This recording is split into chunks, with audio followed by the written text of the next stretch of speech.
Jurassic Island, premier parc dédié aux dinosaures de toute la Caraïbe. Parcourez le parc à la rencontre de dinosaures animés à taille réelle. Au programme, plongez dans l'ère du Jurassique en réalité virtuelle avec la toute nouvelle attraction Jurassic VR. Infos et adresse sur le site www.jurassic-island.com. Venez vous fondre le temps d'un instant dans un autre monde. Mayotte, actualité.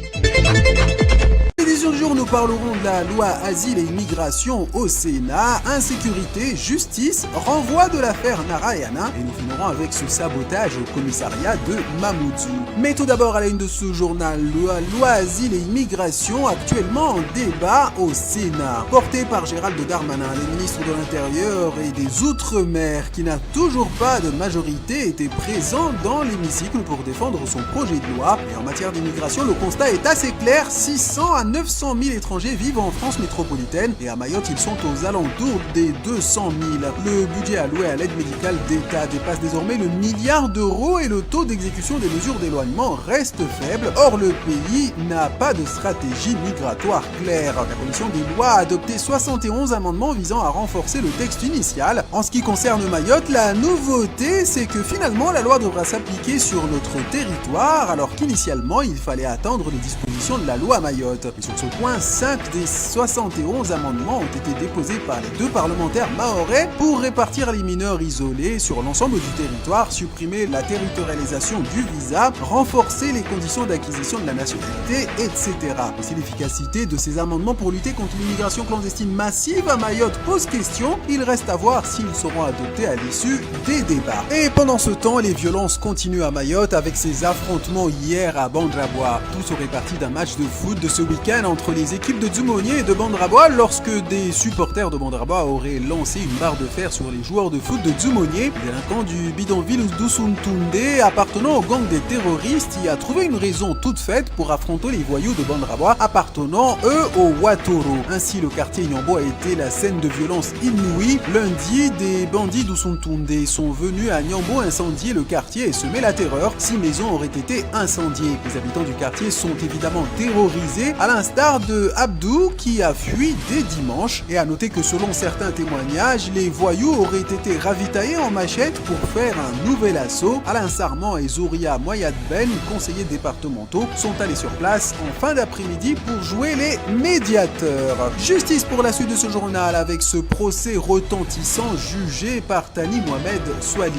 Et c'est à la Cour de justice de la République qu'est jugé du 6 au 17 novembre prochain Éric Dupond-Moretti, ministre de la Justice, pour des soupçons de prise illégale d'intérêt. Le ministre est soupçonné d'avoir utilisé ses fonctions pour régler des comptes avec des magistrats avec lesquels il avait eu des différends lorsqu'il était avocat, notamment par des enquêtes administratives contre 3 magistrats du parquet national financier qui avaient examiné ses relevés téléphoniques dans le cadre de l'affaire Bismuth. Le ministre se dit serein. En cas de condamnation, il encourt jusqu'à 5 ans de prison, 500 000 euros d'amende, l'inéligibilité et l'interdiction d'exercer une fonction publique. Le Premier ministre a d'ores et déjà averti que le ministre devra quitter le gouvernement s'il est reconnu coupable. Il s'agit d'un procès historique en France puisque c'est la première fois qu'un ministre en exercice comparaît devant la Cour de justice de la République qui, pour rappel, est une juridiction spéciale pour juger les membres du gouvernement en fonction. Et c'est l'élu mahorais Thani Mohamed Swalili, élu juge par ses pairs à la Cour de justice de la République, qui jugera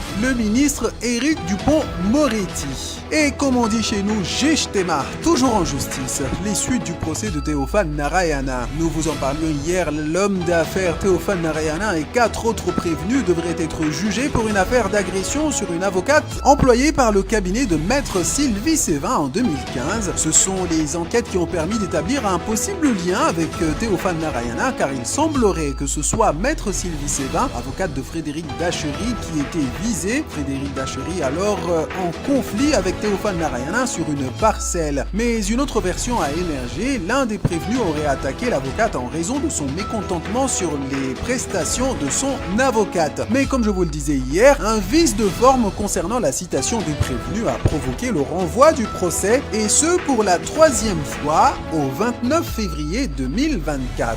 Je vous propose de clôturer cette édition avec cette affaire rocambolesque. Il s'agit d'un sabotage sur un véhicule de police au commissariat de Mamoudzou. En effet, un homme a décidé de sectionner les freins d'un des véhicules de police stationnés devant le commissariat, vraisemblablement dans le but de provoquer un accident de voiture, de blesser, voire carrément de tuer les policiers qui utiliseraient le véhicule. L'individu s'est tout simplement glissé sous le véhicule pour le vandaliser et a disparu. Lorsqu'un équipage de police est monté dans le véhicule, heureusement, il s'est rapidement rendu compte que le freinage était défectueux. L'équipage a pu retourner au commissariat sans être victime d'accident. Je vous propose de regarder cette vidéo qui a été publiée par effectivement l'équipe de Marine Le Pen sur Instagram hier. Écoutez. On a appris que la France avait dépensé 200 millions d'euros pour le réseau d'eau à Gaza. Moi, je suis pour la coopération internationale. Mais comprenez la colère de nos compatriotes d'outre-mer.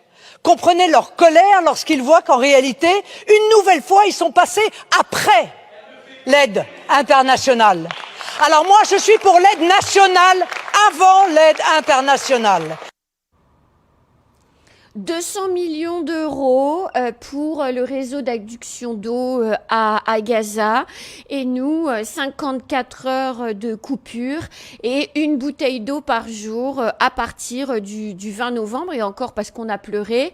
Et les factures de la SMAE, c'est limite aussi les 13 millions d'euros que ça va coûter à l'État.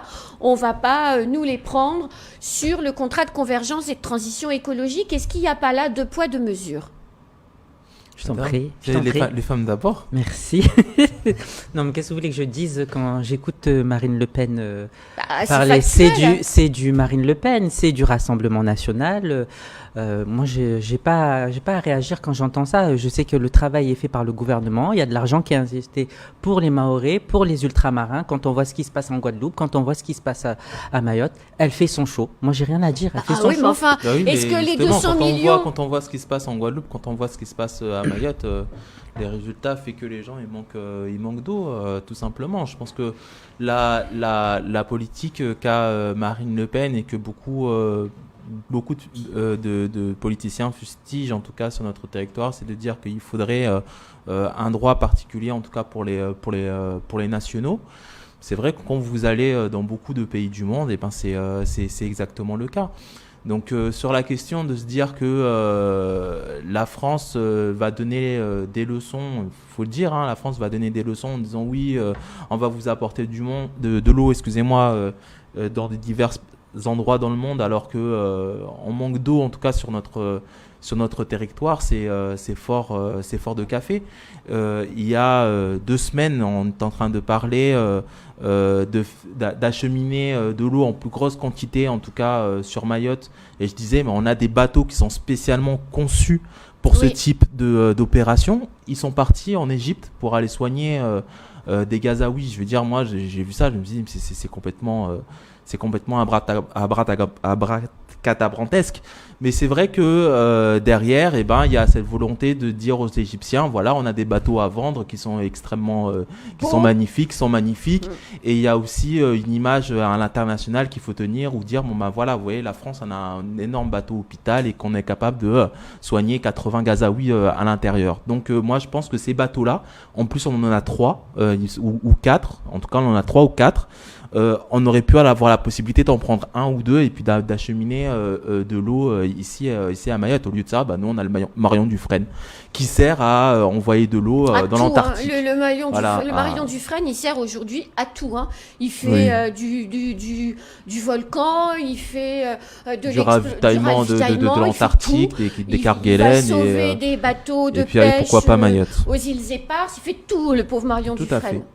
Moi, j'ai rien à dire, hein, je vous laisse discuter, faites votre tambouille. Mais... Moi, je dis juste, c'est une guerre de chiffres. On sait même pas si les propos sont vérifiés. On sait qu'elle a l'habitude, en fait, des fois, de dire des informations qui sont parfois fausses. Moi, je m'aventurerai pas. Je sais que le travail, il est fait pour le gouvernement. Il y a l'action de solidarité internationale qui est là. Il y a de l'action qui est faite sur le national. La question de l'eau est prise à bras-le-corps. Je rappelle qu'il y a un plan d'eau qui a été initié par le président de la République depuis le mois de mars, qui est impulsé notamment par la secrétaire d'État Sarah El Haïry. Il y a de l'argent qui est injecté notamment sur la question de l'eau dans les territoires ultramarins, dont Mayotte. Donc elle fait son show. Moi, je sais pas.